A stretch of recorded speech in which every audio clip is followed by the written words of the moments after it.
الحمد لله والصلاة على نبيه محمد وآله وأصحابه أجمعين. أما بعد فأعوذ بالله من الشيطان الرجيم. بسم الله الرحمن الرحيم. ہمارے تمام ویڈیوز کو دیکھنے کے لیے ہمارے چینل کو سبسکرائب کریں اور بیل آئیکن کو دبانا نہ بھولیں. شکریہ. لا تجزئ الصلاة الرجل حتى يقيم ظهره في الركوع والسجود أو كما قال عليه الصلاة والسلام. صدق الله وصدق رسوله النبي الصادق الأمين. عزیزان گرامی، میرے محترم سامعین، مکرمین، معززین، اللہ رب العزت کے احسان ہمارے درس حدیث کا کام رفتہ رفتہ جاری ہے. آج میں آپ حضرات کے سامنے اہم عنوان آپ کے سامنے پیش کر رہا ہوں. آج میرا عنوان ہے رکوع اور سجدہ اچھی طرح ادا کرنے کی تاکید.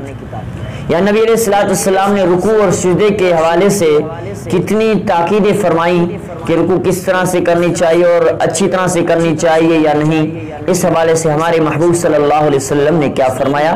جو لوگ رکوع اچھی طرح سے نہیں کرتے، رکوع میں جھکتے اچھی طرح سے نہیں، یا رکوع سے اچھی طرح سے اٹھتے نہیں، یا سجدہ اچھی طرح سے کرتے نہیں، یا سجدے سے اچھی طرح سے اٹھتے نہیں، یا دونوں سجدوں کے درمیان اچھی طرح سے بیٹھتے نہیں، اللہ کے رسول نے کیا فرمایا؟ آئیے آپ حضرات کو سامنے حدیث کی روح میں آپ کو سمجھاتا ہوں. فرمایا نبی مسعود الانصاری رضی اللہ عنہ قال قال رسول اللہ صلی اللہ علیہ وسلم لا تجزئ الصلاة الرجل حتى يقيم ظهره في الركوع والسجود. اللہ کے محبوب صلی اللہ علیہ وسلم سے ایک صحابی حضرت مسعود انصاری صحابی ہے، وہ روایت فرماتے ہیں میرے محبوب اکرم صلی اللہ علیہ وسلم نے فرمایا جو شخص نماز میں کوئی بھی بندہ رکوع اور سجدہ اچھی طرح سے ادا نہیں کرتا تو رب کائنات اس کی طرف نظر بھی نہیں فرماتے، رب کائنات اس کی نماز کو اور شخص کو دیکھتے بھی نہیں. جو اپنے نماز میں رکوع میں پیٹھ کو سیدھا نہیں کرتے اور سیدھا اچھی طرح سے برابر نہیں کرتے، میرے محبوب نے فرمایا رب کائنات اس کی طرف اپنی نظر بھی نہیں فرماتے ہیں. یعنی فرمایا نبی علیہ السلام نے فرمایا، حدیث میں نے پڑھی، میرے محبوب نے فرمایا اس کی نماز اس کی کافی بھی نہیں ہو سکتی، پوری بھی نہیں ہو سکتی جس کا رکوع اور سجدہ پورا نہ ہو. آئیے میں آپ حضرات کو سامنے اور دوسری حدیث بیان فرماتا ہے. حضرت طلق بن علی حنفی رضی اللہ تعالیٰ عنہ فرماتے ہیں حضور اکرم صلی اللہ علیہ وسلم نے فرمایا جو بندہ رکوع میں اپنے پشت کو سیدھا نہیں کرتا، فرمایا اس کی پشت سیدھا اور برابر نہیں ہوتی، اللہ تبارک و تعالیٰ اس بندے کی طرف دیکھتا بھی نہیں، نظر کرم بھی نہیں کرتا. اللہ اکبر کبیر. یعنی رکوع کو سیدھا نہیں کرنے کی وجہ سے اس کی نماز ہی پوری نہیں ہوتی. اس کا مطلب اللہ کے نہ دیکھنے کا مطلب یہ ہے اس کی ایسی نماز قابل اور قبول نہیں ہوتی، مقبول نہیں ہوتی، اللہ کو ایسی نماز کی ضرورت نہیں ہوتی. یعنی جو نماز میں رکوع اور سجدہ اچھی طرح سے نہیں کرتے ایسے شخصوں کی نماز بھی پوری نہیں ہوتی. حضرت انس رضی اللہ تعالیٰ سے روایت فرمایا رسول اللہ صلی اللہ علیہ وسلم نے فرمایا سجدے یعنی سجدہ اعتدال کے ساتھ کرو، سجدہ اعتدال کے ساتھ کرو، اچھی طرح سے کرو، عدل و انصاف کے ساتھ کرو. اس کا مطلب یہ ہے کہ سجدہ جب کرو تو آرام اور اطمینان کے ساتھ ناک اور پیشانی رکھ کے بہترین اندازے میں کرو، اور جب سجدے سے اٹھو تو تحیات میں یعنی کہ دو سجدوں کے درمیان جو بیٹھنا ہوتا ہے وہ بھی اطمینان کے ساتھ، عدل و انصاف کے ساتھ، اعتدال کے ساتھ بیٹھو، سکون کے ساتھ بیٹھ کے پھر دوسرا سجدہ کرو.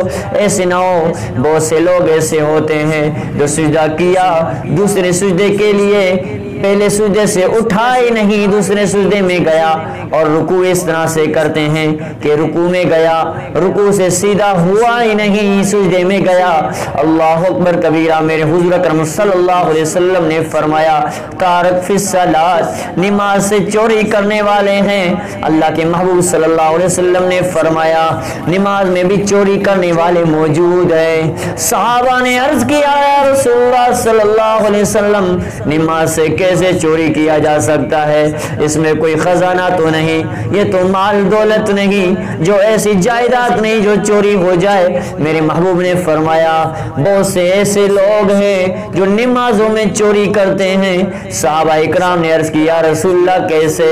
میرے محبوب نے فرمایا وہ ایسے ہیں کہ نماز میں رکوع کو اچھی طرح ادا نہ کیا، اس کے پورے اندازے سے ادا نہ کیا، یا رکوع سے پورے اندازے کے ساتھ اچھی طرح سے اٹھا نہیں، سجدے کو پورے اطمینان کے ساتھ ادا نہیں کیا، یا سجدے سے پورے اطمینان کے ساتھ اعتدال کے ساتھ اٹھا نہیں، ایسے سمجھو یا رکوع میں کمی پیشی کی، یا سجدے میں کمی پیشی کی، یا تحیات میں کمی پیشی کی، ہر حال میں ایسے سمجھو اس نے نماز میں چوری کی ہے۔ بس بھائی اللہ تبارک و تعالیٰ سے دعا ہے رب العالمین عمل کرنے کی توفیق عطا فرمائے۔ اس سے پہلے میں آپ کو یہ بات بتاؤں، بہت سے لوگ سوال کرتے ہیں، میرے ایسے دوستوں کو بہتوں کو پتہ نہیں ہوتا ہے کہ رکوع میں کیا پڑھنا ہے اور سجدے میں کیا پڑھنا ہے۔ رکوع میں آپ کے سامنے بیان کر نبی علیہ الصلوۃ والسلام نے بھی سکھایا کہ رکوع میں آپ کو پڑھنا ہے، رکوع میں آپ کو پڑھنا ہے سبحان ربی العظیم، اور سجدے میں آپ کو پڑھنا ہے سبحان ربی الاعلی۔ اللہ کریم سے دعا ہے رب العالمین سب کو بہترین اور اچھی طریقے سے نماز پڑھنے کی توفیق عطا فرمائے۔ رکوع اور سجدے کا خیال کرو۔ میرے بہت سے دوست جو رکوع اور سجدے میں بہت ہی کنجوسی کرتے ہیں، رکوع میں بھی کنجوسی، رکوع سے اٹھنے میں بھی کنجوسی کرتے ہیں، اور سجدے میں جانے سے بھی کنجوسی کرتے ہیں، سجدے سے اٹھنے میں بھی کنجوسی کرتے ہیں۔ اللہ کریم سے دعا رب العالمین اللہ ان کو سخی بنائے کہ رکوع میں بھی اور سجدے میں بھی اچھی طرح سے اطمینان سے رکوع سجدہ کرنے کی توفیق عطا فرمائے۔ وآخر دعوانا الحمدللہ رب العالمین۔